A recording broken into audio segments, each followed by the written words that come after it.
Dear ladies and gentlemen, dear colleagues, so it's our pleasure and honor to start one of the working sessions in the International Scientific Conference, which is focused on open, transparent, and, of course, the resilient governance.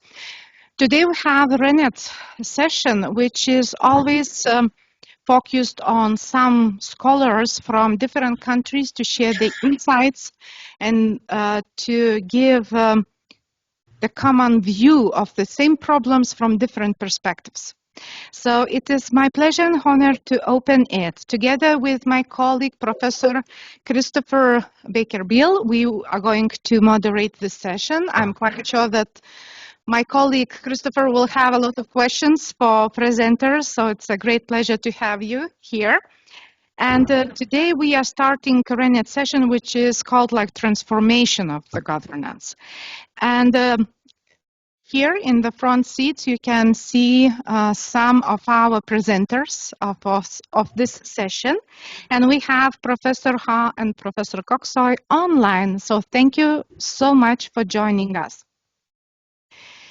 I will ask, maybe it would be nice to mute yourself if you do not speak, just to avoid any sound loops. So we will try to do our best. And during your presentation, we will try to have possibility to listen to your speech. And later on, we will have the questions and discussion part, I hope. So it will be interesting for all of us. I'm Aleksandra Cherednichenko. I'm from Ukraine, and here are my colleagues from Lithuania, Aleksandras and Aistė. I'm studying as a PhD student in Mykolas University. That's why it's how our collaboration works. And Aleksandras, he is my supervisor, and this topic is the topic of my PhD research. That's why. So. The topic of my research is transforming public administration to public governance, stage characteristics and features. The driving forces of globalization and pluralization of service provision are dramatically changing public administration in the 20th and 21st century. The degree effective state policy surrounds economic and social transformations, as well as qualities and characteristics of public life. And it's critical comprehensively research to understand the movement from public administration into public governance.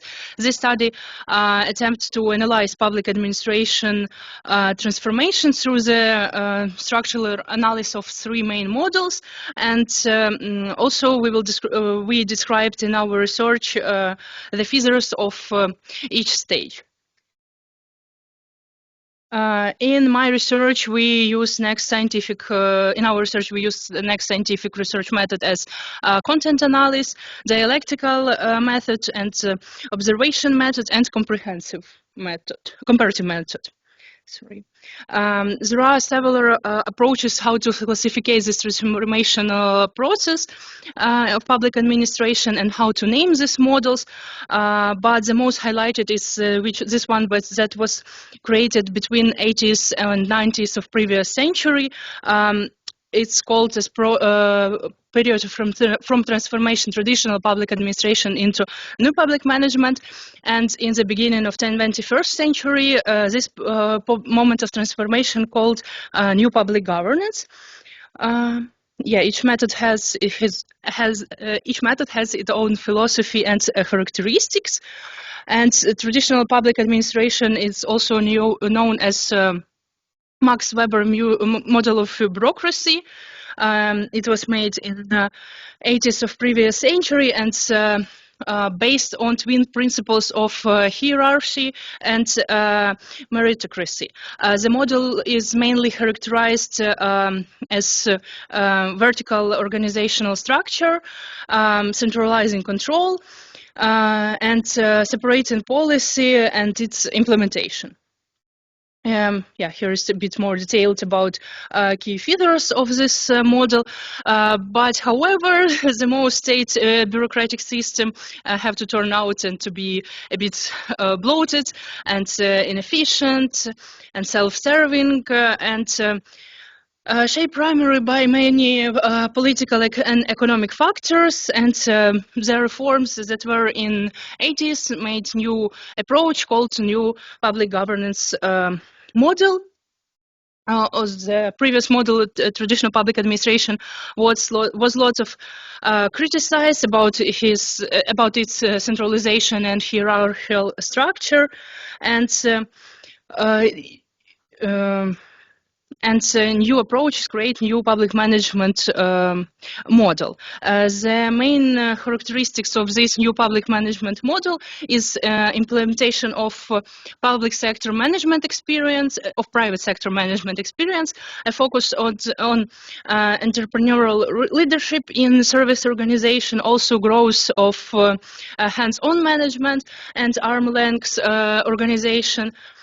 As it was opposite to interpersonal destruction of the policy and administrational split.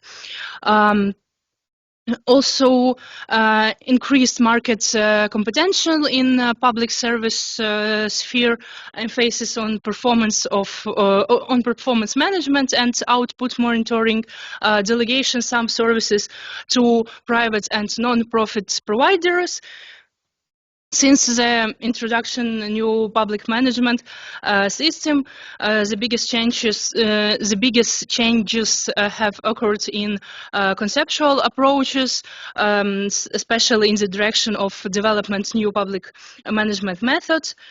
There was also creation of independent executive bodies which were responsible for performing function and executive power, and the most critics to new public management model was primary focus on management principles from the private sector, reducing democracy, accountability with creation of executive bodies, and the level of coherence in governments and conceptual region were also under lots of criticism. It's forced to new public management, new public governance reform. New public governance model is quite different from traditional public administration and new public management. In contrast to emphasize bureaucracy in traditional public administration and managerial distraction and contract mechanism in NPM, new public governance approach places a model considered on public common interests of citizens and not set as individual interests and citizenship approach. The government in this model is only one of the actors that shape the policy and provide public services. It's also not considered the only source of information and implementation of state policy. And is in this last new public governance model, special attention is paid to inter-organizational relation and organization function and forms. And as a result of my research, here is some table. We choose 9 criteria: is organizational structure, decision-making process, citizen orientation, role of governments, efficiency and effectiveness, transparency, innovation and flexibility, interaction and public participation. And compare all these 3 models by these 3 main criteria. And as conclusion, I must say that the process of transformation is quite complex, and this study is only briefly describes some main stages of this transformation. and compares only 9 indicators, but I think in my PhD research I will make it more and more deeply. And investigation of, however, investigation of the main challenges faced during the process of transformation may assist to effectively overcome them. Thank you so much, Oleksandra. It's a great pleasure to have you here. We will ask for our second presenter. I will show Professor Yu just a second. Professor Ha. Thank you, Vita. Hello. It's an honor to participate in this Jonas International Interdisciplinary Scientific Conference in Lithuania. My name is Hyesong Ha. I'm the assistant professor at the Graduate School of Public Policy at the Nazarbayev University in Kazakhstan. Okay, so the topic today I want to present is the government trust and e-government quality and government performance in Korean case. So government trust is, as we know, the key factor of the government success. And then this government trust varies with the many factors and then affect the government satisfaction and performance evaluated by the public. Recently, the government trust trend is declining, and then one of the main major factors is the perceptual distance and information gap. Many scholars point out these things. So e-government perceived as important means for governance change. Maybe this is MPG, MPM to MPG. Also, the e-government make it the transformation is speedy or possible. So as we know, the e-government is the use of ICT and internet to enhance access to and delivery of all facets of government service and operation for the benefit of citizen, business, and employer or other stakeholders. E-government portal or website is an important means for interacting between citizens and the government agency, or a proxy for the government providing public service. So we know the government service through the government portal or the website, such as information dissemination, online transaction, interactive communication. We applied the a public certificate or taxes. We use the e-government service using the e-government website. So government website uses also, so it's an important factor that determines e-government perception and e-government success. Next. So based on this introduction, and I set up the hypothesis research question. It is the how does the e-government website or portal's quality affect the relationship between government trust and government performance perception, and then how is the effect changed by e-government website usage, which means e-government user and the non-user. Their evaluation is how much will be different. We're gonna see. Next. There's some theoretical model hypothesis. We use the IS success model, so ISSM model, Delona McLean argue, information system success model. So government portal quality usually measured in 3 dimensions. First, information quality. Second, system quality. Third is the service quality.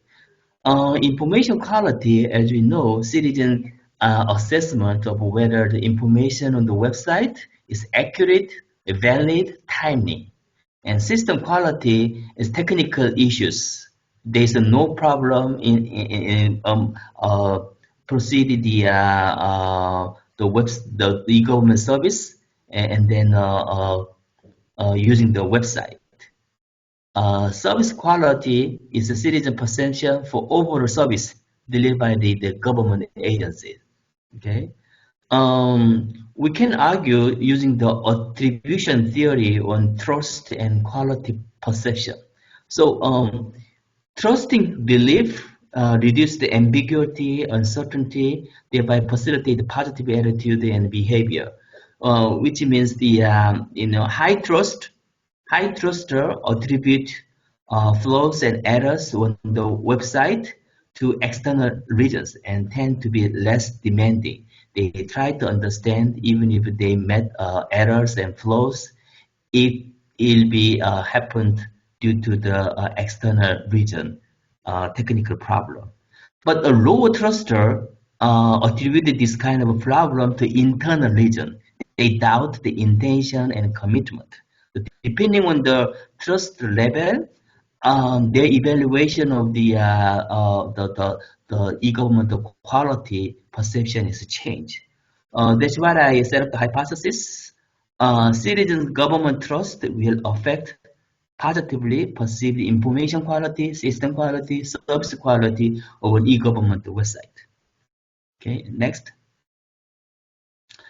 Next diagram is the quality perception, quality perception and government performance perception. So how information quality, system quality, service quality affect government performance perceived. Okay, we know the information quality, as I explained before, the quality of content provided by website, online information dissemination. System quality is its website user satisfaction, performance perception. Service quality, kind of e-commerce, things. So citizen interaction, transaction with the government service, for example, payment service, tax filing, passport application, these kind of things, and depending on the service quality. So I set up this another 3 hypotheses. Information quality, system quality, and service quality will affect positively government performance perception. Now, it's government trust and government performance. We know the government trust varies with many factors and affect the government satisfaction, performance, evaluated by the public. So the government trust will affect citizens' e-government performance perception. Besides these 7 hypotheses, I set up the post hoc estimation, which means depending on the website user or the non-user, this relationship will be different. Next. So this is the past diagram. So main independent variable is the government trust. Main dependent variable is the government performance, and mediator is the website quality, which measured by 3 dimensions: information quality, system quality, and service quality. And we're going to see how this relationship is changed through the e-government quality using the structural equation modeling simultaneously. Okay, next. We use the data, the Center for Future Government Survey 2018, and then the sample size 1015. The sample collected from the random sampling, classified random sampling, depending on the gender, age, education, residential population. And then roughly male and female, almost a similar ratio, and age is also most equally distributed, and then final education 53% more than 4-year college degrees. Next. This is the measurement. So our dependent variable is a government performance perceived, measured by 3 questionnaire like these questions, and government trust also measured by these 3 questions. For example, I trust government, or I can willingly suffer disadvantage induced by government policy, or I can accept the government decision without knowing decision-making process. So that's the really some high trust the government. And then e-government service user, yes and no. For last year, have we used the e-government service or not? And the e-government quality perception measured by 3 dimensions, information quality measured 6 questionnaire, system quality, 30 questionnaire, service quality, 2 questionnaire. The problem is that this system quality measured by only 2 questionnaires, so it will be have some empirical issue. Next. So this is the result of a measurement model. So convergent validity is all satisfied, but discriminant validity doesn't make it satisfied in the service quality. And it's a little bit a technical problem. So right now we just use this 3-dimension, but later we're going to use the only 2-dimension to make convergent validity and discriminant validity hold. Next. So we see check the convergent validity, discriminant validity, internal consistency using especially internal consistency using the Cronbach alpha, and then composite reliability. And then convergent validity, the CR is very high, so it is no problem. And then discriminant validity usually use the AVE. And then square root AVE should be bigger than the pairwise correlation. Can you see the next slide? Yeah, like this. So there's no problem, but service quality have some problem. This is a pairwise correlation between service quality, information quality, which is 0.935 is bigger than square root the 7.754. So it is a little bit empirical problem. Yes, the AVE. Next. So this is the result with the limited vector analysis. And next. This is all observation. This is only for the users. Next. And actually, there is another one is non-users. This is the main the result. We can see government trust increase information quality, government trust increase system quality, and the service quality. So hypothesis 1 to 3 is all hold, but hypothesis 3, 4, 5, 6 is only hold information quality and system quality, but not the service quality. And then we see the main direct effect, government trust and government performance is as we expected. Next. So this all users, as we can see the this structure equation modeling the result, it is all significant except the service quality part. So service quality didn't do a mediating effect, but information quality, system quality have a mediating effect. And then direct effect is 0.064, and the indirect effect is 0.025, and total effect 0.630. Next. This is the only website user who experienced the e-government service during the past year. And then this one is information quality only hold the mediating effect, but the system quality, service quality doesn't have a mediating effect. So e-government website might be successful in information dissemination, but still need to improve in service delivery through interactive communication. And they don't much trust the service quality. Next. And this is a non-user. So never use the government website. There's no mediating effect, which means information quality, system quality, service quality doesn't much have a mediating effect. Only government trust have a direct effect in government performance. Next. So this is the summary. So we can see implication. We can make an implication from the result. E-government website might be successful in information dissemination, but still need to be improved in service delivery and then service quality through the interactive communication. In Korean case, yes. Next. Yeah, that's the all I got from the empirical result. I tried to a little bit add the Kazakhstan case, but this is not interesting, so I'm going to stop the presentation here. Thank you. Thank you so much, Professor Ha. Can I ask very short burning question? Just, you mentioned that you use some statistical data, which is about e-government in Korea. Have you have any possibility to do a comparative study with the data from Kazakhstan, where you are teaching in the university? Yes, thank you. A good question. Actually, one of the my MPP master students, this is the topic. So I asked them to collect the data and then apply the Kazakhstan context, how this e-government affect role between the government trust and government performance. So we are conducting the research now with the e-government. But Kazakhstan, the data is not much applicable, so there's a data limitation. We cannot conduct the empirical analysis so far.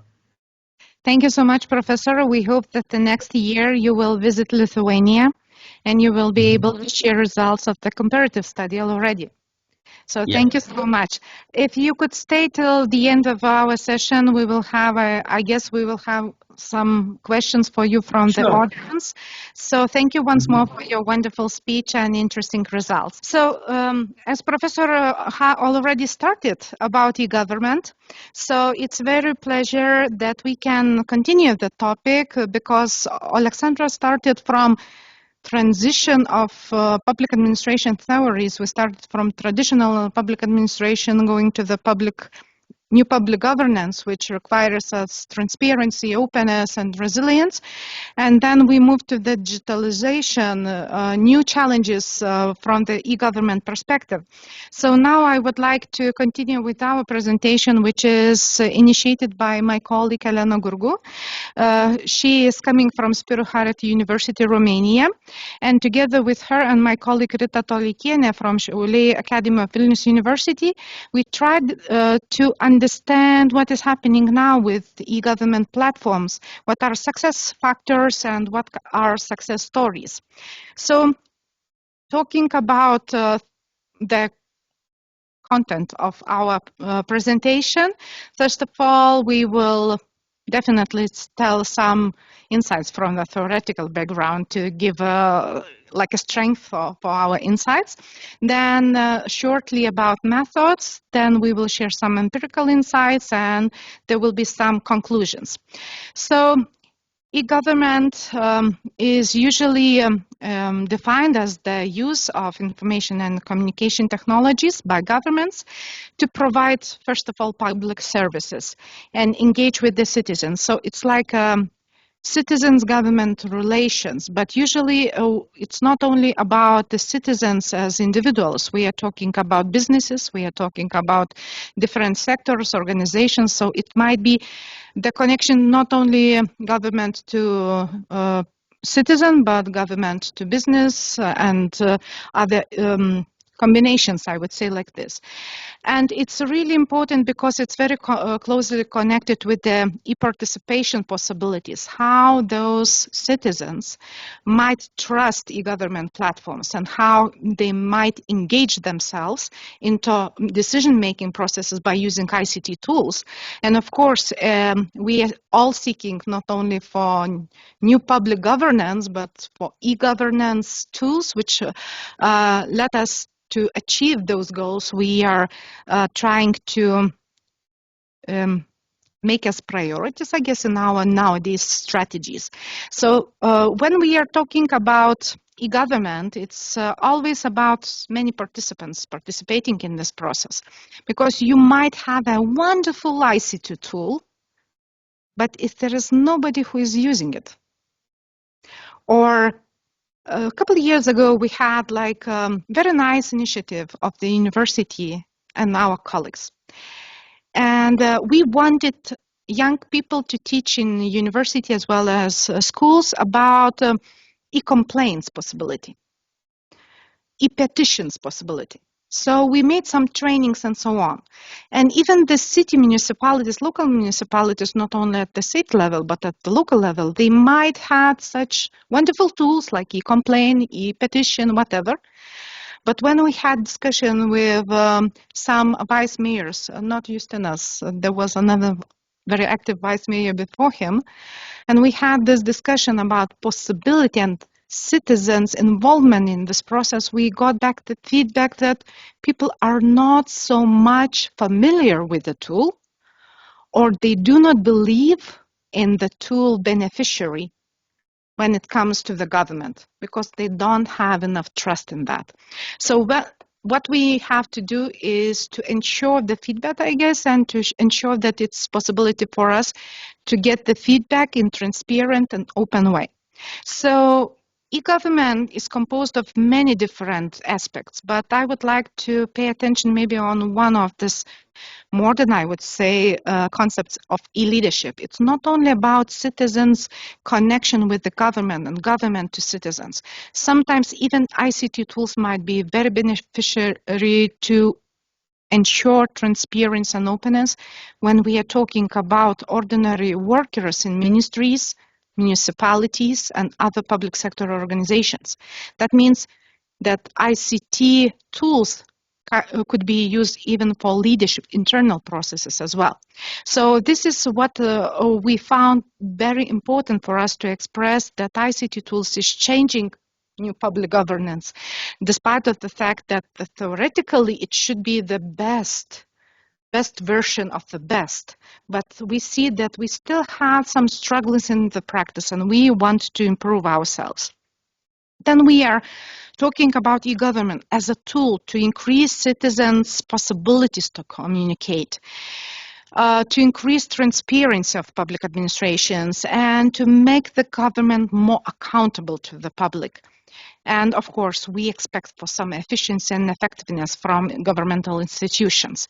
So what government platforms provide for us? First of all, possibilities to real-time access to governmental data, to some public services, and to monitor governmental actions. That is the most emphasized beneficiary of this process. But at the same time, now we are using a lot of different technologies or e-platforms or ways how to ensure it is like governmental service portals, open data portals, citizen feedback platforms, even mobile apps, and so on. And I would like to share some insights from the practice. I'm not the professor who is teaching according to the slide, so sorry, but I have to give this example like from the real life. Just a few months ago, the governmental office of Lithuania was so proud of themselves, saying we became more open and transparent because we created the mobile apps for citizens to communicate with governmental office and to get the feedback and some data and so on. And there was a lawyer in my team, and he said, and who is the owner of these apps? Who is ensuring security of the data? Who might ensure the protection from the cyber security attacks? And then it raised my awareness that not all platforms might be used freely. So we have to create tools which can be trusted by the governmental offices as well as citizens. In our case, we selected some cases which are kept as successful ones, including a lot of citizens. And because of those memberships, applications, communication, speed, and so on, they are kept as best of the best. So we used some literature. We used not only scientific, but as well the, let's say, empirical or applied information from those interesting things. Let's move on to the OECD and Digital Government Index, because they measure some points about how those public services should be taken and what is the success or what is the progress in each of the country.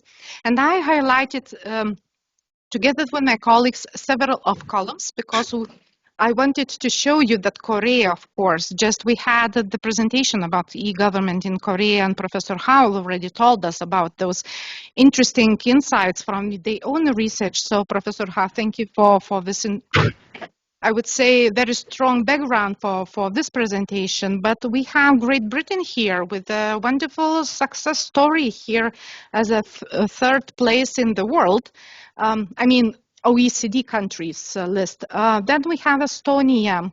Of course, when we come to Lithuania, it's somewhere in the middle, but I wanted to show you Lithuanian case because it's next to the Brazil of the case of our analysis. So we are not in the very end. We are always very proud of our e-government services, but at the same time, looking to those specific measurements, we can see that we still have a lot to do. So first of all, there was a wonderful case of South Korea's e-people platform, and Professor Ha will maybe supplement me a little bit later because maybe he has experience in using this platform. But during the last years, more than 5 million civil complaints were handled annually just because of this specific platform. And 90% of complaints receiving responses within a few weeks. That means that the speed of civil service, the speed of getting the feedback and the documentation, what you needed, is much, much faster rather than just having the physical contact with civil servants.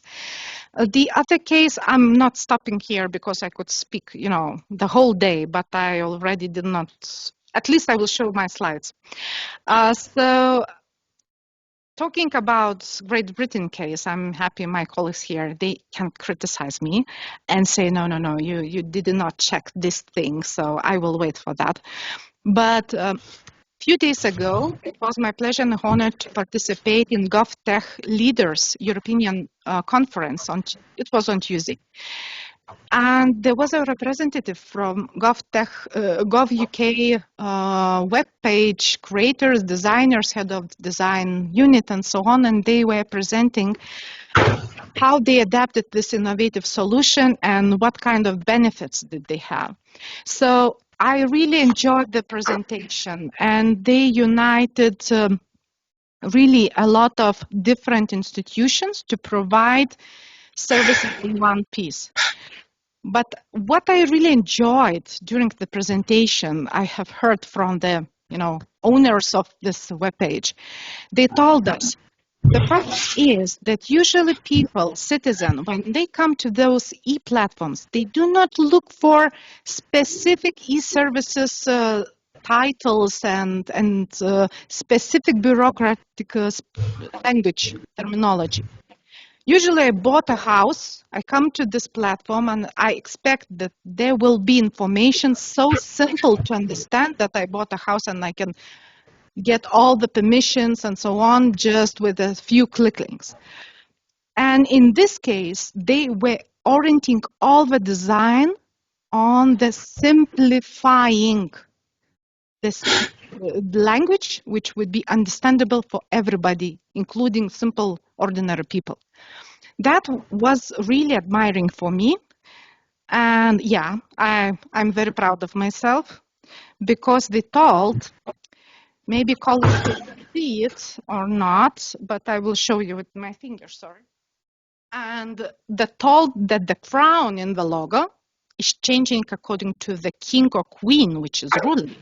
So they showed how they changed design of the crown on this just because of King Charles became in power. So just few dots, just few movements, but they have changed just according to the change of the government, governing bodies. But at the same time, they were telling us that every single week, they have 11 million accesses and looking for civil services. So huge number. So this is how they work. Of course, Estonia is kept like a most progressive country in digital identity, digital security, and so on. And what we tried to learn from eStonia to create possibility to get e-services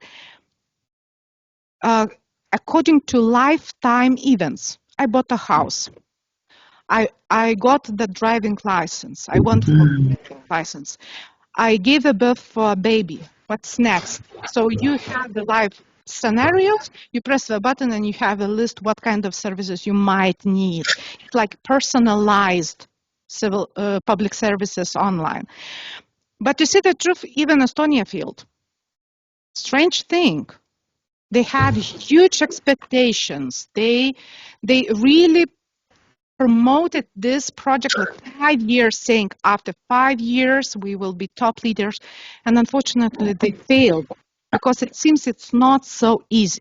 Now, of course, they are doing, forward. They are trying their best, but they have learned their mistakes and the lessons. And now, as I know from the work in the ministry, Lithuania is following how they are doing, because we would like to do the same in the future to make more simplifying way of getting civil service online. E-social program from Brazil was one of the best cases because it reduced administrative workload, cutting down the number of reports they must file up by 80%. So you can imagine people who are filling reports might be very grateful for creators of special platforms to reduce and to speed up specific activities. So Lithuania has the e-government gateway, and we have like 60%, around 60% of institutions providing services on this gateway. Interesting. I was analyzing it. It seems like not whole 100% can be reached by this e-platform. That means that some of them might be reached by email, like 100%. You can send the email and then you will send you platforms. So some forms to fulfill. That means we still have to do a lot of work. And despite of the fact Lithuania is proud of themselves, because according to this number, even not full 100%, we're still running in front of some other countries. So it's good to know we are not the last in the list. And the last but not the least, coming to the conclusions and discussion part, would be about more e-government initiatives we are trying to deal with. At this moment, UK Gov representative emphasized that 80% of all logins are from mobile phone. So we have to even to think about design of e-platforms for users who are, living with the smartphones in their hands. It's not only about web page anymore. It's about possibility to design those web pages which are adaptable for smartphone screens as well. And of course, my colleagues, both colleagues, Elena and Rita, sends you warmest greetings. And we hope that we will have a fruitful discussion during the question session. I hope I did not take too much time. So thank you once more for your patience, not telling me that my slides are not moving, and for your great patience to listen to my speech. So thank you so much. And if you do not mind, I will take another hat on my head. Now I will be moderator. And now we would like to invite the next speaker. Thank you for your patience. We have a wonderful colleague from Nottingham University, Nora Leach, who is going to present the results of international scientific research done by Lithuanian, German, Spanish, and United Kingdom colleagues together. Thank you so much.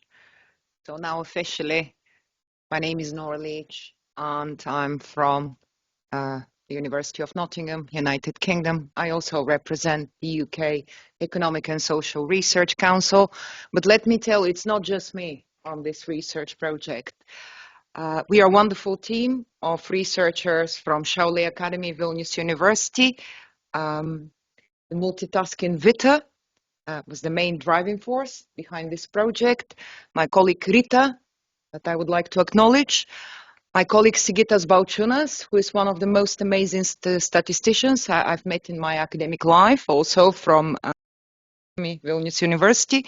And we've got Thomas from Germany and Paulo and Julieta from Spain. So as you see, this is a multinational, international team of researchers working with one idea in mind, to research youth anti-corruption potential or the ability of young people to recognize, fight, and deal with corruption in general within society.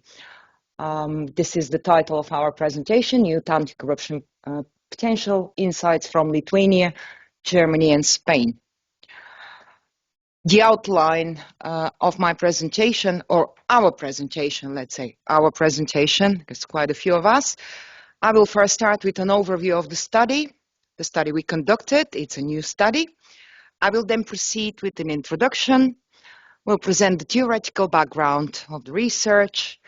Then we'll just spend a few minutes on methodology. That's always very important, how we did things, how we managed to evaluate the opinion of young people from Spain, Germany, and Lithuania. It wasn't easy, let me tell you, but we managed to do that. I will share my results, our results, or at least snippets, just parts from our results, because 15 minutes are really insufficient. If I want to go into detail, you will see some of the results. And conclusion, I will conclude at the end. So again, this is the research team, and we are all very proud that we managed to come together. As you know, this is not very easy in the context of Europe. We are all from different institutional settings, different academic contexts. So Lithuania, Vilnius University, Spain, Burgos University, Germany, Offenburg University of Applied Sciences, United Kingdom, University of Nottingham and TSRC, of course. So what is the relevance, you might ask?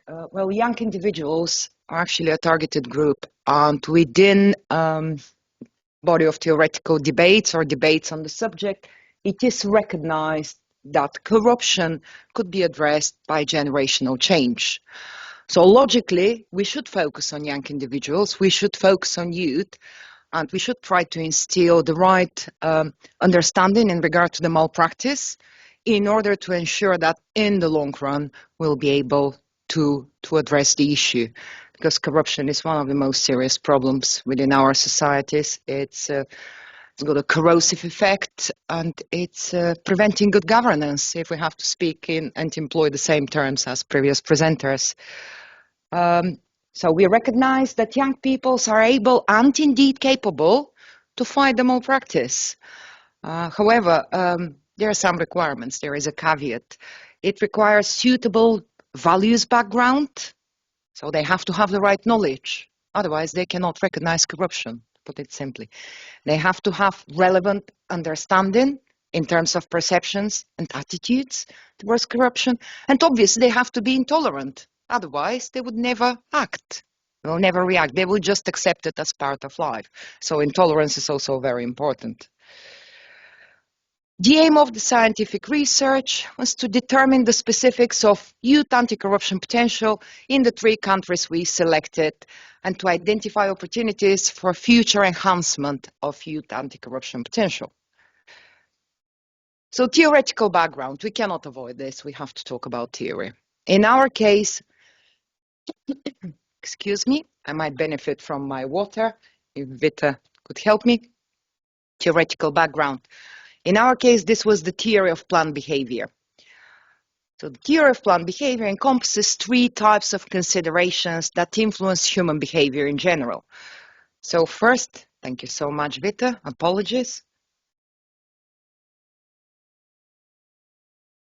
First, we are talking about behavioral beliefs, and behavioral beliefs refer to perceptions in regard to potential outcomes stemming from particular behavior. Normative beliefs pertain to social expectations, or also recognized as social pressure, or behavior exhibited by other individuals, which leads to social pressures and subjective norms. Control beliefs, they involve perceptions or factors that may facilitate or prevent certain behavior, resulting in a sense of behavioral control or self-efficacy. So the specific socio-cultural context, I'm sorry, It's very unfortunate. I think I'm having a coughing fit. I have to apologize. I'm sorry. So the specific socio-cultural context establishes the framework for social norms. So context is indeed very important, and we actually managed to prove that with our research study. So to put it in simple terms, perception, attitude, and behavior basically form the anti-corruption potential of young individuals. I have to share with you that this is not the first time we evaluate the capability of young people to recognize, address, combat corruption in general. I'm very lucky to share that with my colleagues, Vita, Rita, and Sigitas from Vilnius University Šiauliai Academy, we managed to publish a big European study at the beginning of 2024. And I would like to share some of the results we obtained from our previous research. So this a table that illustrates European youth intolerance towards corruption in the period 2013 to 2019. I think it's wise to focus on 2019 because 2013, that was rather a long time ago. So as you see, intolerance towards corruption demonstrated by young individuals is particularly prominent in southern part of the European continent. It stands at 75.2%. It is also very prominent in the northern European states, where it stands at 65.9%. So young people are indeed intolerant in all parts of the European continent. So corruption is not normalized, it's not accepted as part of life, but those two cases exhibit the highest intolerance towards the malpractice. And what is interesting is to see, again, part of results from the previous study. So who wants to report corruption? Okay, they're intolerant, but who wants actually to report corruption? Let's focus on 2019. And as we see, the picture is not exactly positive. So while southern AU states, or the youth from southern AU states, were very intolerant towards corruption, they are very unwilling to report accidents of corruption. Only 15.7% of them would actually report such acts. And it gets even worse in Central and Eastern Europe. So only 10% of young individuals in Central and Eastern Europe actually willing to report when they witness the malpractice in daily life, in public administration settings, within educational settings. As we know, it's widespread. I think it will be good to focus on the methodology of the new research, how we did things, what we did in order to establish what are the current dynamics in Spain, Lithuania, and Germany. So as I already shared, I think you start to get the impression and you start to realize that those countries are not randomly selected. Basically, Eastern European country, Lithuania is representative of the region in our new study. Why? Well, as I demonstrated just a few seconds ago, Eastern European young individuals are not very willing to report acts of corruption. And as we know, corruption sadly is widespread within this region. The same applies to the southern European states, with representative Spain in our new study. And then we've got Germany. So whilst Germany is a country with low levels of corruption, it needs to be recognized that they're still working towards achieving what has been achieved in Northern Europe.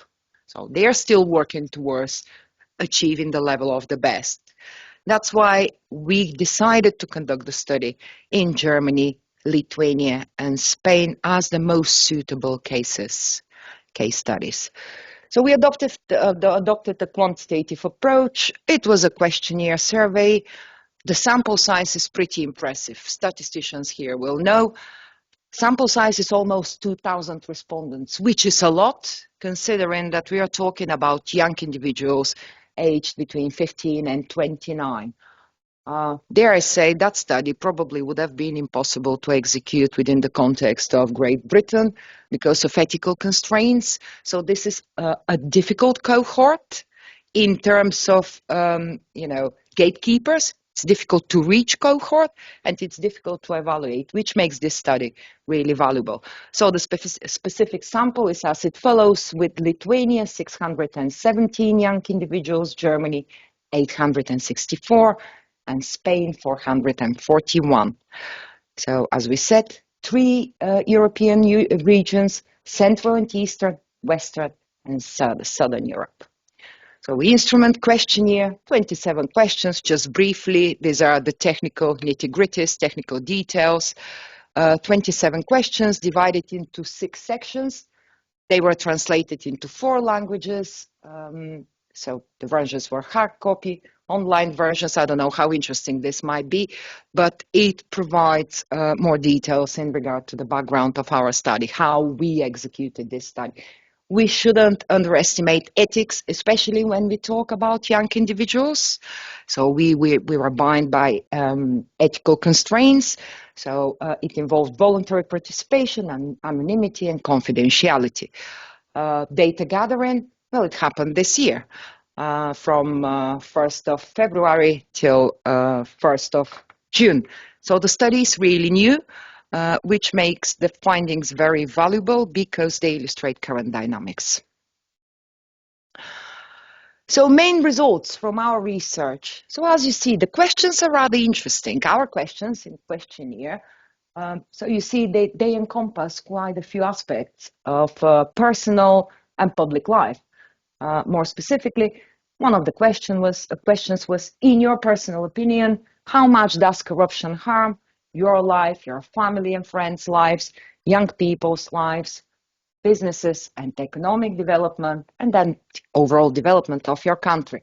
As you might know, within 15 minutes, I cannot focus on all those percentages, so I'll just highlight the fact that, yes, young people are very worried about the harm of corruption on their life, their personal life, the lives of their loved ones, and of other young people. What they are particularly worried about, however, is the harm of corruption on businesses and economic development, and the harm of corruption on the overall development of the country. So it's very easy to see. You see the red bars just go really high up in regard to those questions.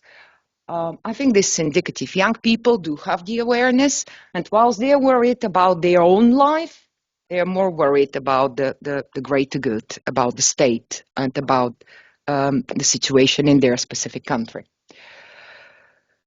So another interesting question that was part of our survey is exactly, I quote, in your opinion, who has a better chance of living a successful and fulfilling life? And I'll try to angle it a bit more towards Lithuania, because that's what's interesting for all of us here. That's why we're in Lithuania. One of the statements is, people who are willing to resort to unlawful behavior, cheat and deceive, achieve much more in life. And I have to share with you that that's the opinion shared more often by our Lithuanian respondents than by respondents from Spain and Germany. Still very small percentage, I have to add, only 12.9, but it is the Lithuanian youth that considers unlawful behavior as a contributor to overall life success. We have to acknowledge that. And then obviously we see higher percentages if we move to the opposite end of the spectrum. The question was, or the statement was, sincere, righteous people achieve much more in life than those who lack honesty.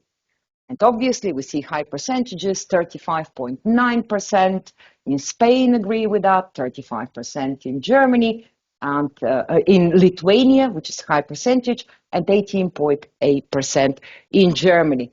I think you will agree with me that first the questions were rather interesting, but the insights of the whole study and the results obtained actually speak volumes. Again, I can present only snapshots, bearing in mind the time constraints. I'd like to introduce you to another rather overcrowded table. However, it says quite a lot. Those were what we wanted to present young individuals with were life scenarios. We didn't want just to use dry, short questions. We wanted to evaluate their behavior in real life scenarios and to see how they react. I have to share with you that young people in Lithuania, again, I'm focusing a bit more in Lithuania. I think we can understand why, because we are hosted here. What young people found most unacceptable here in Lithuania is a ministry officer who appoints a member of their family despite the fact that the relatives does not hold the qualifications required. So 94.3% of young people in Lithuania find this totally unacceptable. I think we all agree with them. That is indeed unacceptable, and it's widely recognized within Lithuania. However, what Lithuanian youth found more acceptable than other young people in Germany and Spain was a specific, these are very specific scenarios. For instance, a patient who gives a present to a doctor or a nurse in exchange for special treatment, or let's say a charity fund endorsed by a politician that donates 10 computers to school prior to elections. So as we see, these are more charitable type of acts of corruption. We still have to name them and to recognize them as acts of corruption, but we have to agree that these are more charitable, like expression of gratitude to medical staff or donation to schools prior to elections. So Lithuanian young individuals are rather okay with that, 50% of them. And a bit more, again, it is very difficult to discuss percentages and overcrowded tables within such time constraints, but I hope you start to understand what are the dynamics presented in our study. When did they experience corruption? We really wanted to know when they encountered corruption in their life. So youth experiences with officers, civil servants, corruptive behavior. So as you see in Lithuania, most often, young individuals witness corruption within a medical setting, medical institution, when requiring a medical certificate. However, I think we all need to recognize that Lithuanian youth experienced corruption far less frequently than Spanish youth, because Spanish young individuals, you see the percentages are much higher there in their case. So in Lithuania, yes, when requiring a medical certificate, one might encounter a specific request for extra payment, or one might require a small present when they approach the specific officer, but that's the only instance where a higher percentage of young individuals have encountered the malpractice. So I also want to share with you the readiness of young individuals to report corruption, because all efforts, correct me if I'm wrong, but all efforts will be in vain. We would have wasted our efforts if young individuals are not prepared to act, are not prepared to be bold and brave and to recognize corruption and share and report, so we can hopefully eradicate the malpractice within our societies. So as you see, Spanish young individuals are the boldest, the bravest cohort out of the 3 countries evaluated. 45% of them are willing to report corruption. 27% of Lithuanian youth is also willing to follow suit. And then in Germany, only 18.4% of young individuals ready to alert the relevant authorities when they encounter cases of corruption. This might be explained with the fact that corruption is not so widespread in Germany, so we shouldn't attribute it to young Germans' unwillingness to report acts of corruption, but rather the spread of corruption is lower in this country. So you see, we can be satisfied with the percentage of young who are ready to report. However, there is a caveat here. They are ready to report, but it all depends on the circumstances. So it is not the case of I'll be bold and brave no matter what. They all say, I will report once I take into account the specific circumstances of the incident. And as you see, this is particularly the case in Germany. So it's all context dependent.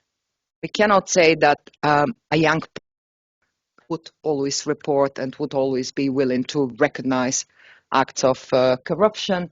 They will be strictly guided by the context where they observe the malpractice. So conclusions. I hope we are not all lost in the numbers and in the overcrowded slides. I hope I managed to distill a few points or to emphasize a few points. But I think we all start to see that there are significant variations in the way young people in Germany, Lithuania, and Spain perceive corruption and its negative effects. However, in all three countries, the negative effect within public sector is well recognized. So young individuals know, they do recognize that, and that gives me hope, to be honest. So the variations are best explained by different cultural norms and values, and we actually go into a nice discussion in our paper, a caveat. I'm very happy to share. The paper is already submitted for review. Hopefully it will be published soon. The discussion is nice. We emphasize the importance of cultural norms and values and cultural context, which by implication determine what is considered acceptable in public service. And across all three countries, the majority of young individuals, as I just shared the previous slide, demonstrate their willingness to report. They would like to report, but the decision to report will be taken after very careful consideration, specifically taking into account the circumstances and the context of the situation. So what can we do actually to strengthen youth anti-corruption potential? It's not an easy question and there are no easy answers or easy way to approach it. So what basically what our study indicated is that in terms of strengthening of young individuals' anti-corruption potential, the best approach would be to increase awareness by implementing education programs aimed at young individuals. Those programs, however, will require to be tailored in accordance with the specific social and cultural context, because we don't operate in vacuum and we don't foster our values in vacuum. So we have to take this into account. What would work in Central and Eastern Europe would not work in Western Europe and vice versa. So we have to be frank, we have to be honest, and we have to recognize that. And again, what can I say? Thank you ever so much for the attention. I'd be very, very happy to answer your questions, if there are questions. And I also wanted to say thank you to my colleagues, because, you know, an international study is very difficult to execute. And that was an absolute dream of a study. That was a good one. So thank you. Thank you. Thank you all.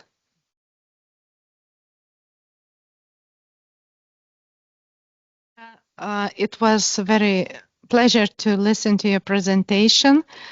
I guess we could listen the whole evening, but we have to move on to the next presentation, which will be given by Professor Süleyman Göksoy.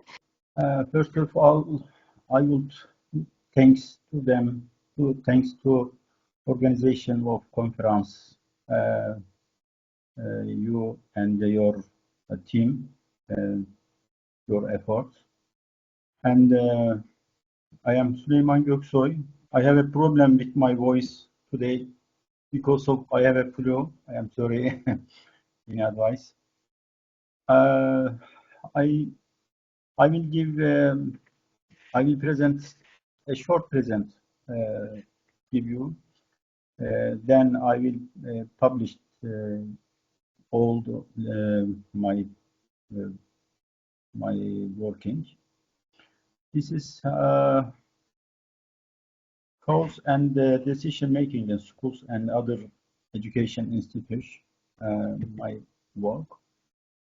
The aim of the current study is to discuss how to manage can benefit from the trash can model with the framework of their proactive and personality in case of the chaos that may occur during the education management process. Sorry, my voice, not a good. Case is as a concept it's seen as a lack of the order, disharmony, and complexity, as well as an unsuitable, unpredictable, and uncontrollable situations.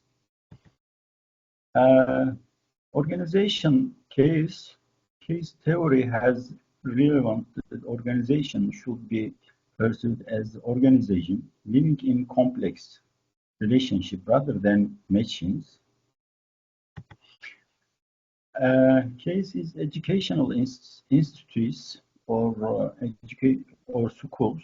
Schools which are social system, are also complex structures. Many factors and variables, formal and informal groups, power structures of the environment can affect the education management process. Managerial decision making and garbage can model. The garbage can model, which has important similarities with the bonded rationality approach used in organizational decision making, was divided. Mitchell and his colleague. There are many contradictions and differences in organization, such like in a garbage can. In this situation, which evokes an anarchic environment, decision makers, manager can actually start from the stage they deem appropriate for solution, choice, and decision without being bound to any process or clause.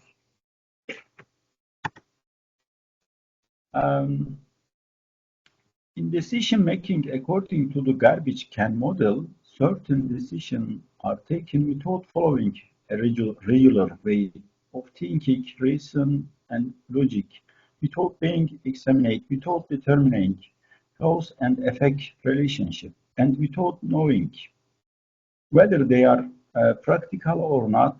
This decision-making model addresses the fact that there is no connection between the problem to be solved and the proposed solution method. And in addition to the decision makers' lack of interest and knowledge in the solution. Some similarities of cause theory and the trash can model. One of the basic principles of cause theory, which is not based on a result relationship, non-linearity, is parallel to the principle of the not having clear strength and ending point of the process advocated by the garbage can model.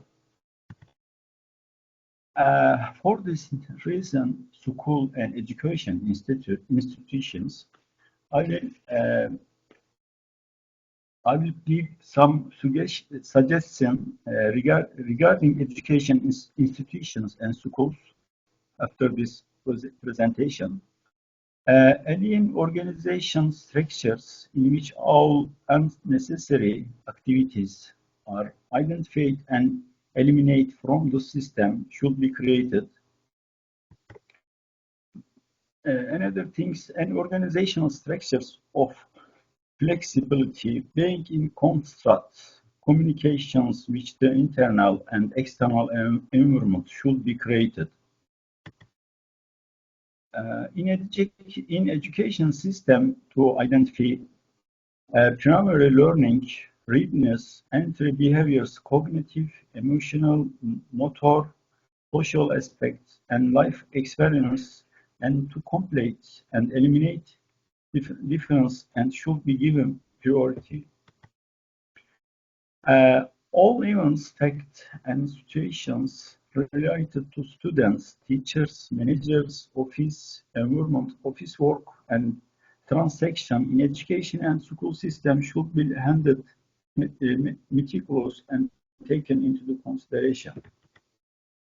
In education and school system, many different variables should be discussed, and it should be noted that the result arise from many reasons.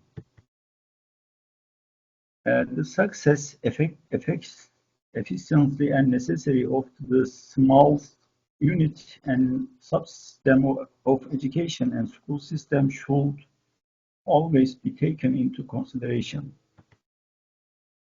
Rather than ignoring, covering up, or pretending the conflicts and imbalance to not exist, the reason that create a conflict should be addressed and energy should be spent on how to manage them. School principals should have a proactive personality or develop themselves toward it.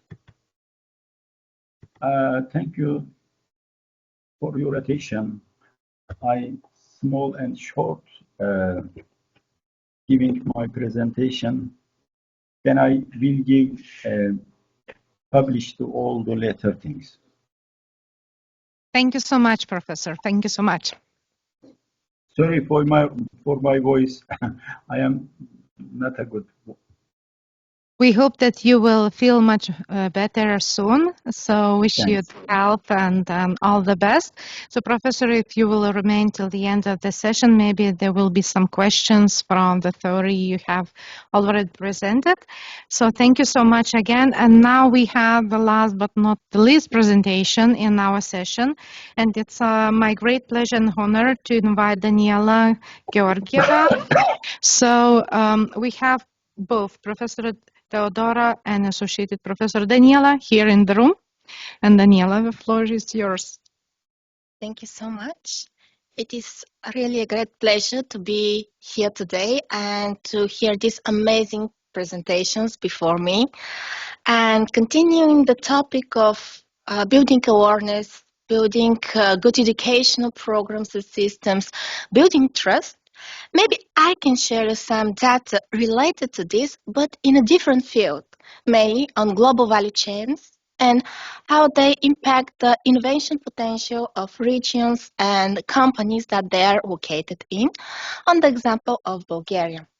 So primarily this is results of a project me and my colleague Theodora Georgieva from Sofia University we work for. And today, because of a short period of time, I'm just going to introduce you some data from Delphi survey results that we have implemented in Bulgaria among representatives of the academia, NGO, and the business sector. And because we all know that the Delphi methodology has some gaps, as each and every methodology. So we made, after that, additional survey, a questionnaire survey among the businesses in Bulgaria. So some of the statements that we have collected and analyzed during the Delphi survey was confirmed, others were rejected. And to be on the same page, for the purposes of the project, we have adapted and accepted the generally introduced definition of global value chains as a set of manufacturing activities. Each and every activity brings additional value to the final good or the final service, and at least two of those activities should be implemented outside of the country of origin, or at least in two different countries. So we all know that because of the COVID-19, unfortunately, the war in Ukraine and other unexpected situations that has come in the worldwide, there are now three main strategies that are considered on European Union level because of the shocks among those global value chains. Each and every strategy is more or less related to regionalize the value chains, bringing back the value chain of the country of origin, shortening value chains. However, each of those future strategies that are on the table right now for further discussions will weaken those value chains. And of course, it will take a lot of time to see how we will manage with that. Because of that, we have decided to concentrate on the current aspects, on the current issues right now in Bulgaria in terms of what are the risks, what are the benefits in building innovativeness and competitiveness in the companies, innovative companies in Bulgaria and in the regions, of course. And focusing on, for example, short-term policy measures and specific policies that actually the government could help, and we can let's say, minimize those risks and help our companies to improve and to be more active in global value chains. And because of that, first of all, we have made a literature review outlining some of the benefits and risks for the companies and for the regions. Of course, on the slides, you cannot see all the risks and benefits because there are a lot. But mainly we can focus that beneficial for micro and macro level is that global value chains improve the competitiveness, leads to economic growth, leads to automation and digitalization, and hence reducing the cost of the final product. However, more or less the global value chains is related to some financial, political uncertainty. Some uncertainty in terms of outflow of human capital, meaning that non-qualified personnel will stay in the country and probably there will be bigger levels of unemployment. So, as I mentioned, to see what the situation, we made a Delphi survey that was 6 months in 2023 with the use of Unipark software product, and it was in 3 stages. Each and every stage we tasted and retested the statements of our experts that participated in the survey. And on the final stage, because of many statements that we have collected during the previous stage, for some of the questions we asked our experts to pick up the 3 most important ones. And what is their perception of how global value chains improve innovativeness in companies? Well, as you can see on the slide, a lot of statements were collected. But on the third stage, 3 are the main ones that were outlined, referring to exchange of knowledge, exchange of good practices, exchange and transfer of technology and innovations, and solving non-traditional problems in intercultural environment. So, innovative companies in Bulgaria are primarily small and medium-sized. So, in a global value chain, they could not be considered as a leading company. So, they will be primary suppliers in such chain. So, what are the beneficial for the suppliers? Once again, the experts focused on the exchange of knowledge and exchange of good practices. So this is the most beneficial of being participant in such chain, at least for Bulgarian companies. Still, what are the main risks? And here we were kind of surprised because the political situation in Bulgaria for the past 4 years is not so certain, meaning that each and every year we have at least one election and a lot of temporary governments.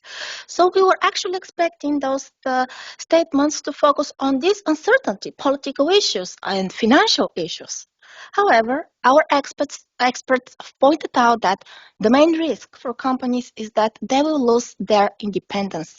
They will lose their individuality. And unfortunately, these statements were confirmed during the survey among the businesses in Bulgaria. So it could not be said that we have managed to make the representative survey. We collected 106 questionnaire returned answers, and we found out that yes, companies in Bulgaria quite well understand that it's very beneficial to be part of such chain. However, they are afraid of that they will not have the opportunity to make their own decisions. So here, the issue is primarily internally organizational, meaning that the management could one way or another reduce this risk. So the government could not directly focus and directly help here. However, the government could indirectly help by building awareness and building good educational programs where you can focus on managerial aspects of how to deal with activities in global value chain. So, because of that, we wanted to see what is the perception of the experts and the business of what are the managerial practices in Bulgaria in terms of dealing with the global value chain. And unfortunately, the data show that there are none. Or if there is, they're so, they're pushed by foreign shareholders in the entity. So primary, even the business confirmed that they're not prepared. They are lacking those skills. And because we were analyzing not only the companies, but the regions they're located. So let's see what's the situations in the regions and what the questionnaires and the Delphi survey agreed on. And this is that for the regions, by companies participating in global value chain, it improved the competitiveness and it brought innovative potential to the regions and companies.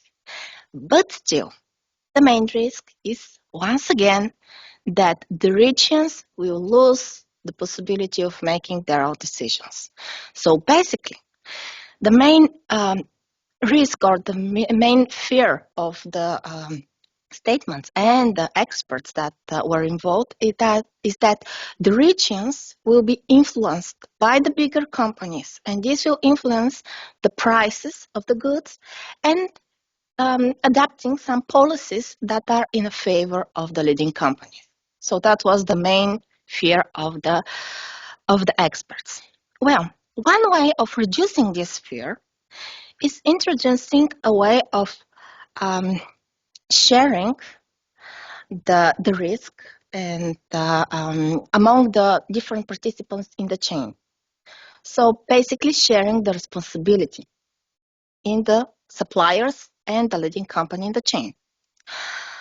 And one instrument of such that was discussed in European Union level is introducing the digital production passports.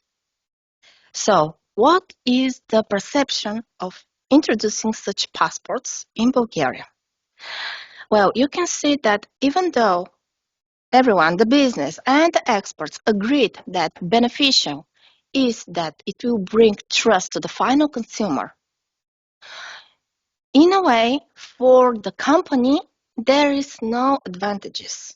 They see only disadvantages, primarily in terms of making it more costly, because it means that the company must put more efforts in terms of more money to make this digital passport, and of course it will take more time, more administrative burden, and they're afraid that maybe there will be some lack of control. So here I'm referring to the presentation of Vita because she mentioned very interesting topic, the topic of cybersecurity. And actually, this is not part of the presentation, but it was part of the survey, and we asked the same question. And basically, many of the experts and the business is afraid that because of some, occasions that were passed in my country, like some data, personal data that was leaked even from national agencies like the National Tax Agency. They leaked a couple of years some data because of some issue that even Microsoft had. As you remember what happened with the last upgrade of Microsoft, and all the airports were closed because there were some issues. So the people are afraid, well, what will happen with this information? How the government will save this data? And here is the topic of building trust. And I know that we are ahead of time, so maybe I also will stop here because a lot of the conclusions I already gave during the presentation, but I'll be very, very happy if you have some comments, some suggestions, or maybe you can tell me what's the situation in your country and how is global value chain improving the innovativeness in your countries. Thank you.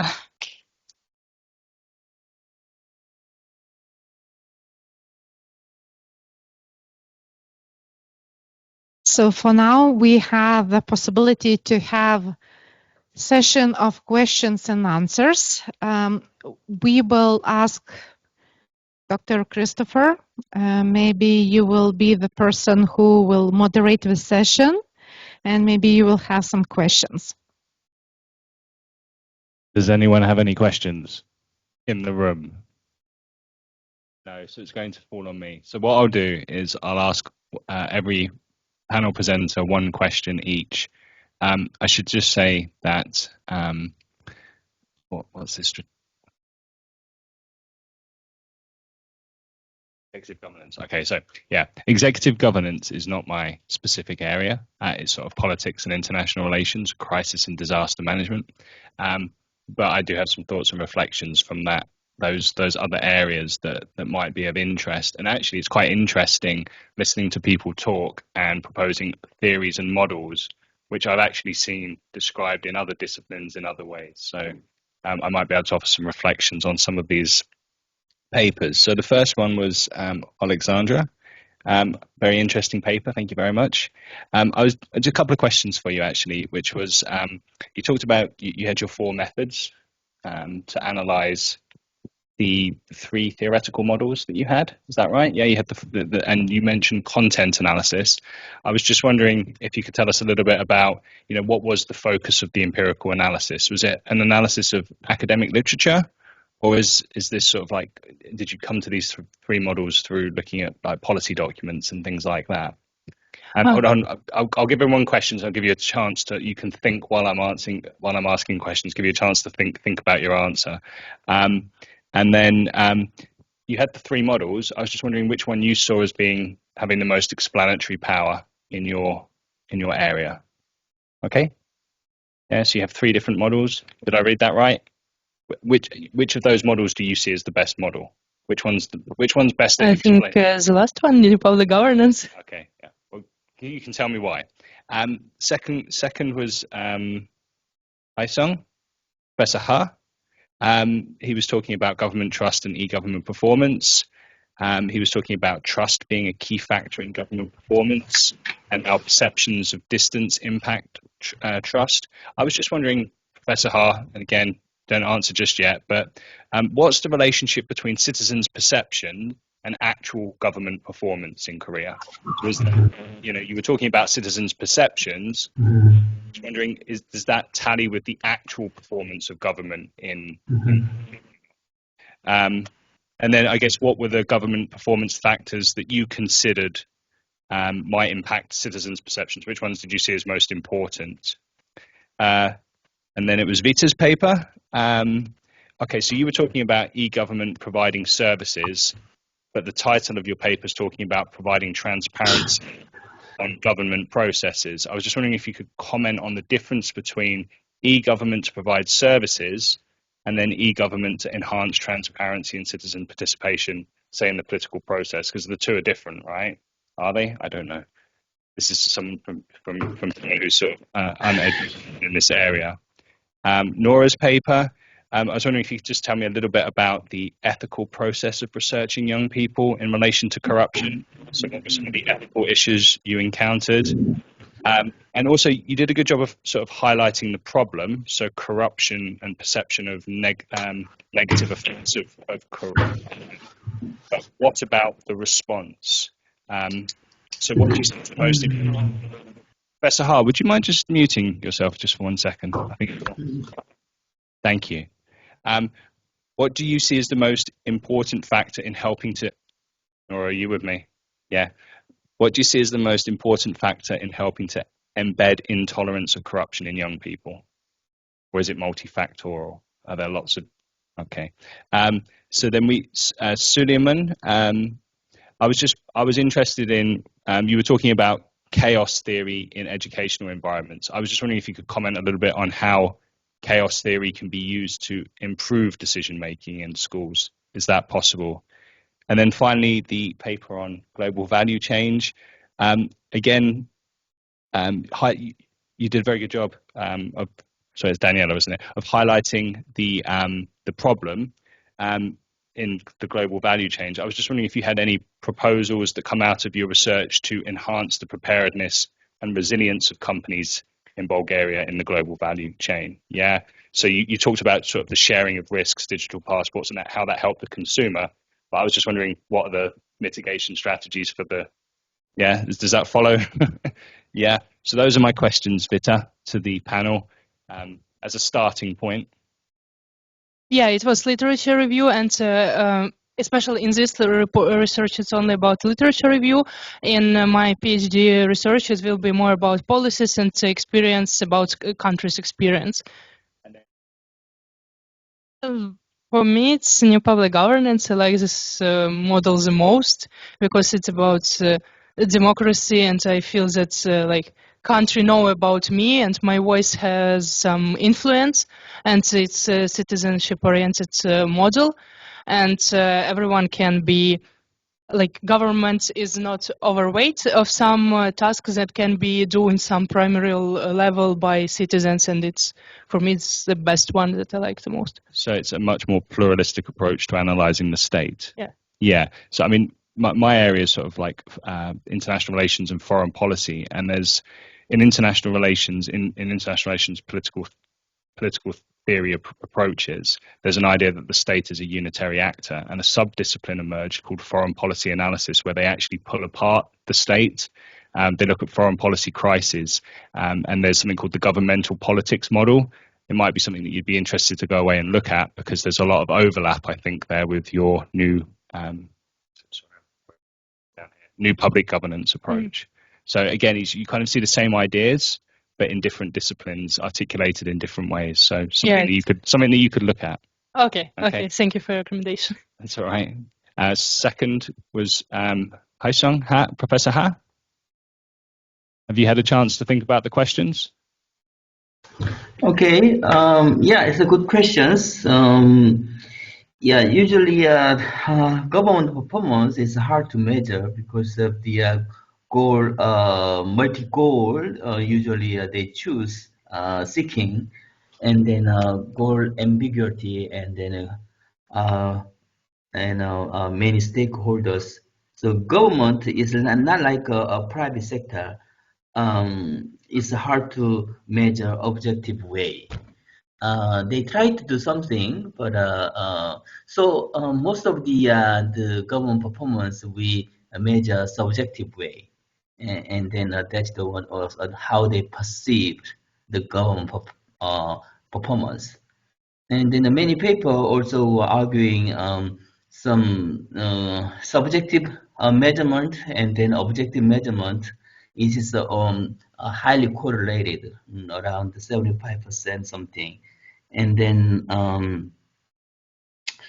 usually we do some government perform is maybe if it's economic, then we usually set the GDP things or the low inflations, other economic measure we do, but other things is not easy to measure objectively. So most of the methodology and the measurement they use is subjective measurement they use it.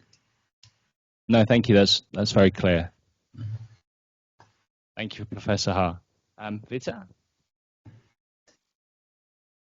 I guess I can act like Sean said during the plenary session. I don't know. So maybe my opinion will be very different from your perspective. So I would like, Christopher, you to share your ideas about the question, because I think that you have your own approach to this. But at the same time, when we are talking about public services which are provided online and citizen engagement, we should have more focused on e-participation possibilities. And there was a case of Finnish government. We have heard the presentation on Wednesday in Vilnius as well about the experience. They have provided this like government e-services gate, but they provide all links of all web pages where citizens might be participating, not only ordering some services, but by providing their own opinion about some public policy issues. by suggesting some specific solutions for some common problems. So in this case, even they have the one interface, they provide them possibility to access this through one gates. And I'm not sure if I'm answering to your question, so please help me. So I was just thinking, because you showed the league table. It was nice to see the UK at the top of a league table for once. We seem to have dropped quite far down since Brexit. So it was nice to see us at the top somewhere. So the league table was highlighting how good the UK is doing in terms of its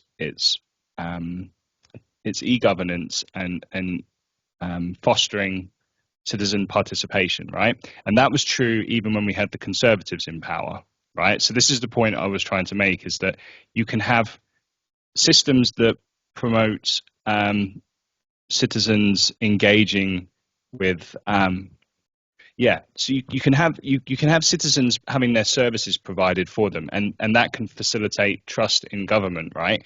But at the same time, we also had in the UK the Conservatives in power. During COVID, there was real issues around the transparency in terms of the decision-making process. That's what I was trying to get at, is that, and there was no trust in government. So e-government in terms of services and provision of services is very different from facilitating engagement in the political process and encouraging trust. And especially when we are talking about a little bit different processes. When it's administrative services, it's about something about your documentation, preparation, and so on. And when we are talking about policy making, it's very closely connected to politics.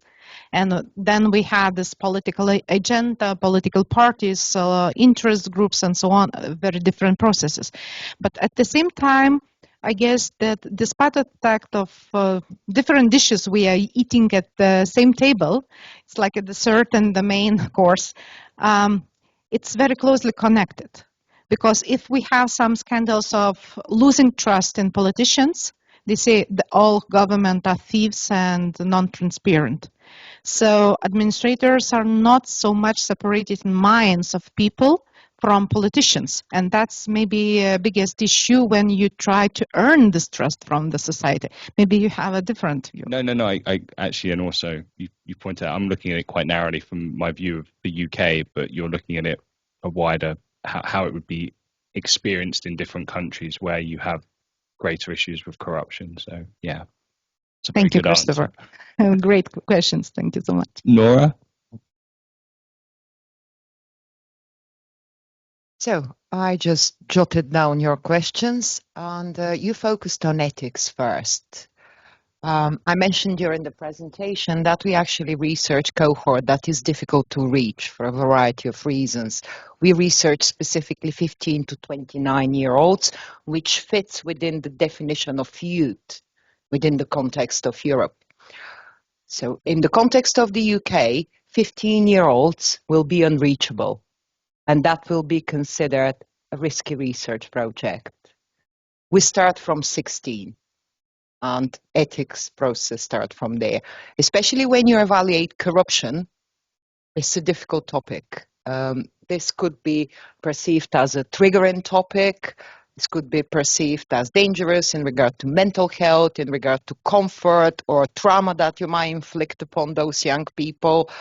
That would have been impossible. That's why we wanted to be really robust in our ethics approach. And I'm very proud to say that that was one of the first projects that went through ethics approval within the context of Vilnius University. We've got the number, we've got all documentation, so we are absolutely solid in regard to ethics. In terms of practical implications, all our participants were guaranteed anonymity. It was entirely voluntary to participate. They were made aware that they can withdraw from the study at any point, even once the paper is written, before publication, obviously. They are totally unidentifiable. You cannot identify our participants. So I'm very confident in saying that in terms of ethics, we fit all requirements. Yes? Yeah? Yeah, just a short supplement to the ethics. As Nora mentioned, the young cohort. And in majority of cases, we worked with schools. to reach this targeted group. And in this case, in Lithuania, we have prepared all the documentation, not only for ethics committee, but we have prepared a documentation like a permission form for parents to sign that the kids might attend in this survey, even they are guaranteed with anonymity and so on, but parents gave a permission for them to take a part in it. So it was not easy journey, but we are happy we have succeeded. I think I shall carry on with the answers because it was a double question. So 2 questions actually. You promised one. I shall answer your second question, which was in regard to, you mentioned that we did a good job of highlighting the perils of corruption, the dangers of corruption, the corrosive effect of the malpractice. But what is the solution, you asked? Yes. Well, what we focus on, and I mentioned that in the theoretical discussion of the paper, again, due to time constraints, we cannot go into great lengths, but our paper consists or encompasses a lengthy discussion in regard to that, and it is recognized within debates, scientific debates, that corruption could be addressed by generational change, which means young people should be suitably prepared to address the malpractice in their adult life. And this could happen only through education. And I focus on that during the presentation, towards the end, the final slides. So education, which there is a caveat, should be targeted at the specific context, specific country, because what will work in Central and Eastern Europe wouldn't work in Western Europe and vice versa. So education, initiatives that include young people, initiatives that stimulate participation, initiatives that explain, provide further clarity, allow young people to form their own stance, their own opinion about corruption. That will give them the toolbox to act later on in life. So whilst the response is multifactorial, as always, and as you recognized, education is the way forward. That's the only thing, and this is part of our conclusions in our paper. Thank you. Does this? Yeah, very good answers. Is Suleiman still online? He left. Okay, so then it's just on to Daniela's final answer. Thank you. So your question was on specific suggestions, I believe, yeah. Responses again. Well, a lot of suggestions, actually. Well, first of all, of course, for me, one of the main important things is to build awareness among the businesses. What, first of all, is global value chain. Because we made not only the surveys, Delphi survey and questionnaire, but we made case study surveys and interviews. And from those case study surveys and interviews, we found out that actually the business refer to the supply chain. So basically they consider global value chain only like a supply chain, but it's a little bit more. So basically because of struggling during COVID, they have a negative point of view on the supplying of goods and materials throughout such chain. That's why they perceive that supply chain and global value chain is something similar and not so good. So basically, first of all, is building awareness. Secondly, yes, I totally agree with Nora, education is a key. However, we should focus on the specifics of this education because we all know that we learn different ways. So we need to have different kind of colloquiums, exercises. And from this study of the global value chain, we found out that we are lacking, in my own opinion, in Bulgaria, we are lacking of teamwork and interdisciplinarity. So basically what the government and the educational system should focus is more working as a team. Because today there was very interesting presentation, plenary presentation, that was considering that the employees do not tell their bosses because they don't trust them.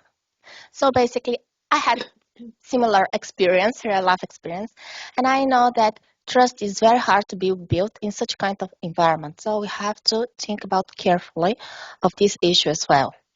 Well, many companies in Bulgaria don't have such kind of risk policy or risk registry. Even after the COVID pandemic, it was not considered that they should have such kind of policy. But I believe that each and every company should focus and should have such kind of an action plan. So why? Maybe you ask why they don't have it.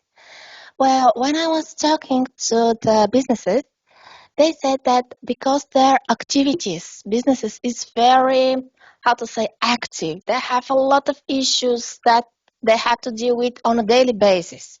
So they're focusing on struggling with the daily basis issues, not having such kind of policy that they don't see the benefit in it.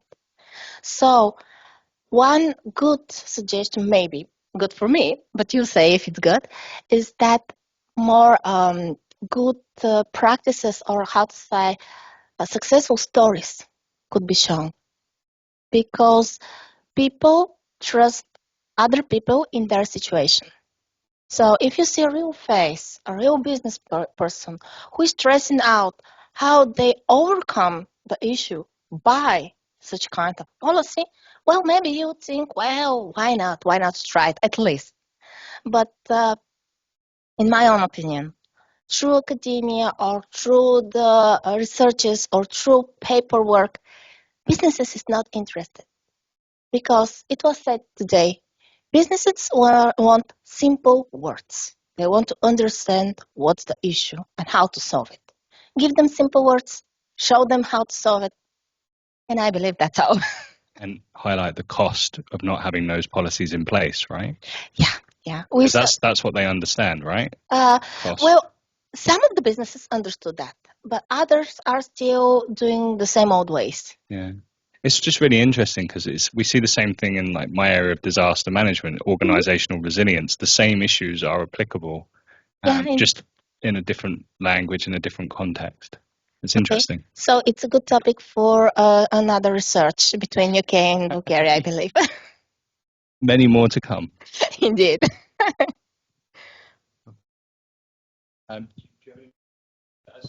As co-chair, Are there any questions in the room? Only comments. So we have a comment from the audience, please. Hello, I'm Salome.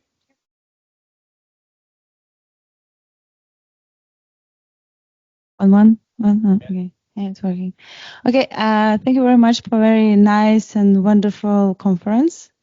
It was a pleasure to come for the invitation and listen you all, and you raising quite difficult question. It's the social, it's the how humans behave, how to avoid the corruption, how avoid thinking, and how change the, how to say, altitude people. And this is the hardest part, is generation work, and in the end I'm still nothing done.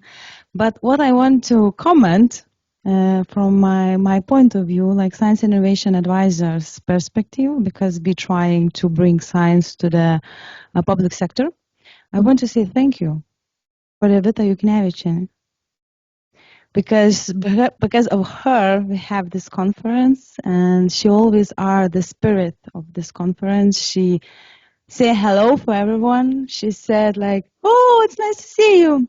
So we want to say thank you for you from the science innovation advisors perspective, and so I think for all collective.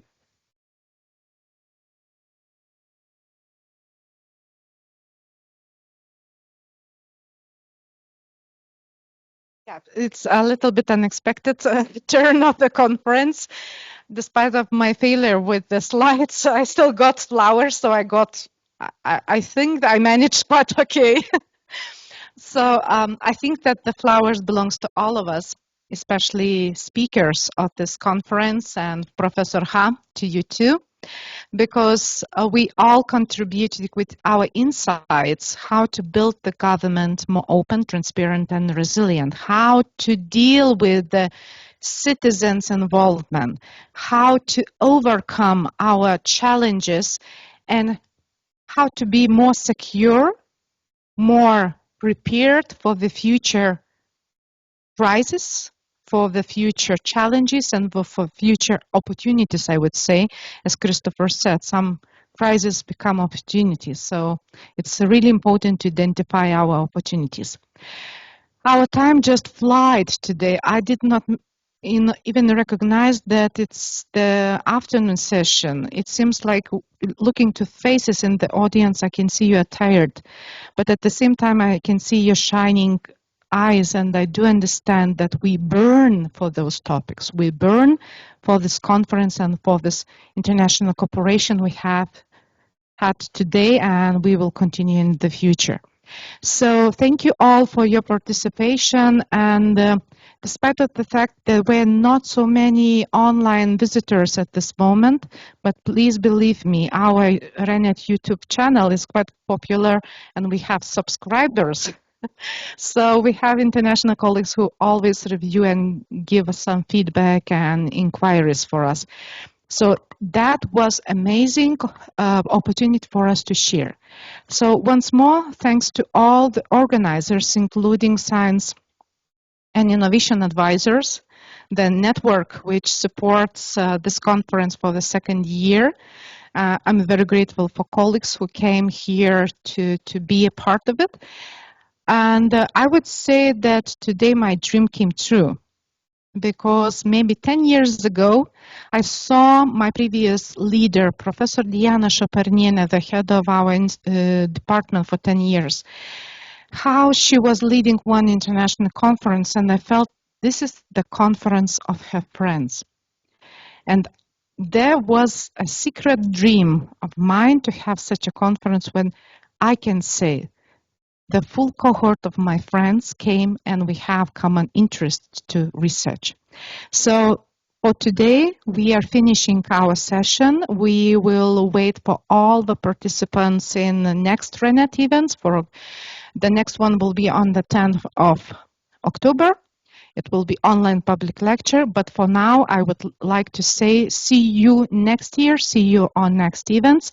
And I'm very grateful for my co-moderator, Professor Christopher, for today, because he is like a star, which is not only shining alone, but he's making constellations.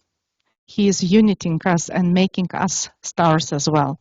So thank you, Christopher, for being here and helping me to moderate this event. Thank you all for being a part of it. I'm very grateful for you all, and I wish you to have a wonderful afternoon. And maybe, Christopher, you would like to add the final word. Thank you, everyone.